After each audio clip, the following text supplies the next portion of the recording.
War surgeon Brian Eastridge thought he'd seen it all during his half-dozen overseas deployments, but nothing prepared him for the victims of Sunday's shooting spree in a Texas church.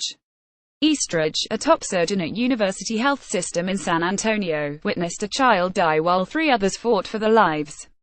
Mark Greenberg, they were all victims of gunman Devin Kelly's crazed attack on the First Baptist Church. The 26 people Kelly killed suffered the type of trauma usually only found in military situations, said Eastridge. And the roughly 20 people wounded were lucky to be alive, he added. The ballistic of the wounding, they are high-velocity rounds. It causes a lot of tissue damage, Eastridge said. Seeing an injured kid, particularly when it's an injured child in your community, it's gut-wrenching, the doctor added. It was jarring to treat small children for wounds to their extremities and abdomens that usually would only be seen in combat situations. It does a tremendous amount of damage to that tissue, Eastridge said.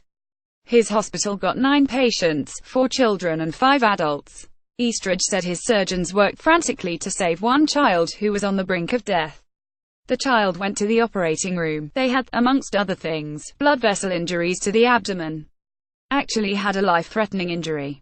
The efforts to save that child were heroic. They were there for about 3.5 hours trying to save this child, sometimes actively doing CPR, the doctor said of his staff. Many of the wounded are still in very critical condition, he added. One child who arrived at the hospital could not be saved, he added. He declined to specify the ages and gender of the deceased patients until the coroner releases the names.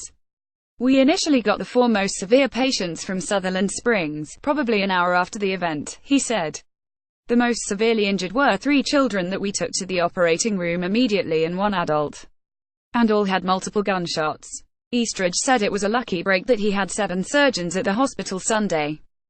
One of the wounded had been trampled, he said. Somebody, in their haste to get out of the situation, ran over her.